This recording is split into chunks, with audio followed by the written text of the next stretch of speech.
Buenos dias. How are we all? So, what's going to happen to LIV Golf?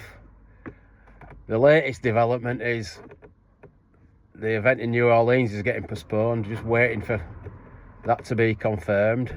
Of course, lots and lots of rumours. The rumour mill goes into overdrive every time LIV announce something. Clearly there's changes coming.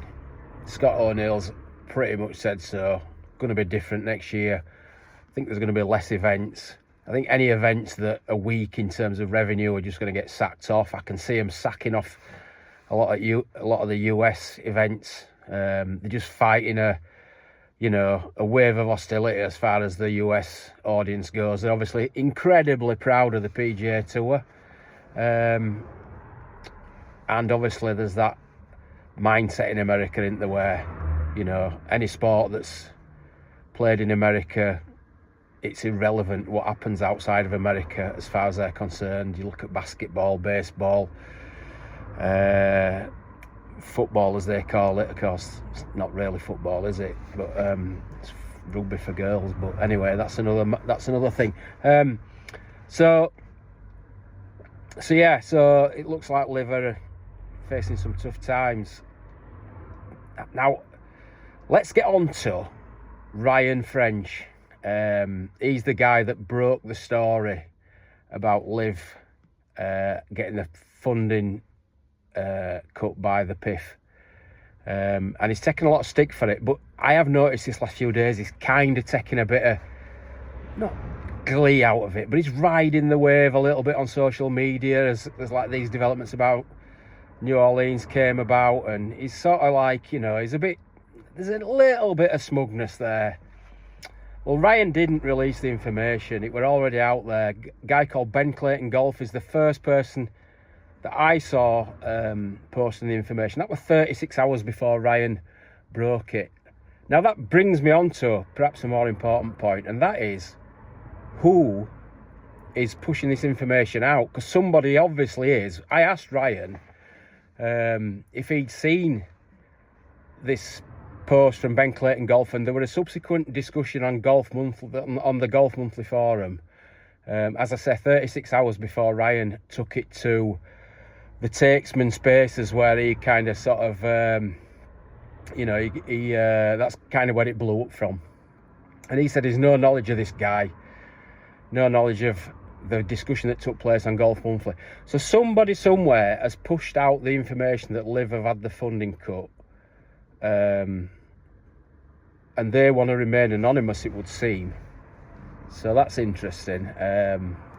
Whether it will be cut completely, I'm not sure. I do think that they'll go to, and Scott O'Neill again has said this, they're going to go to a model that's more a development of younger players. There's going to be no more huge signing on fees for players, which I get, because let's face it, a lot of them have been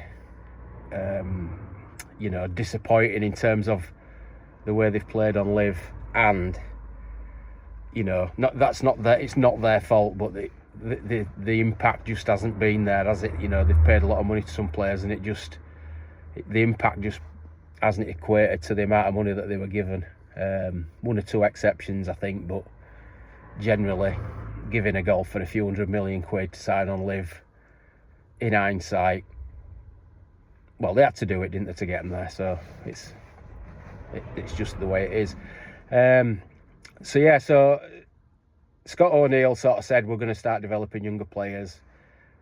I think that's great, because the costs of getting on any golf tour are obscene. It is disgusting what the DP World Tour and the Corn Ferry Tour charge to try and qualify for those tours. It is disgusting, and it's long overdue that we move to a model that's more like football in England, or a lot of other sports in England, Great Britain, where young talent is nurtured and supported.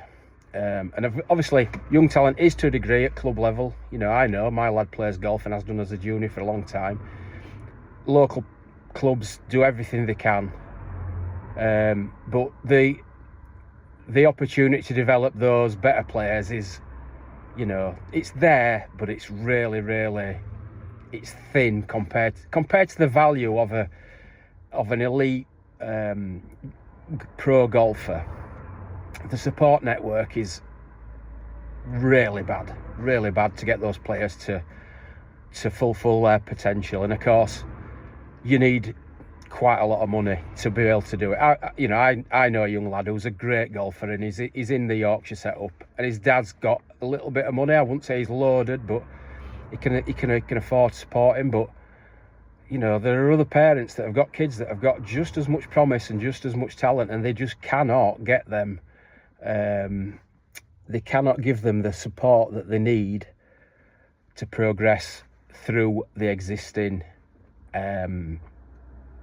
infrastructure for young golfers. So I'd love to see LIV Golf embrace that, and don't let it go unnoticed that obviously the Saudis are involved in tennis. They have also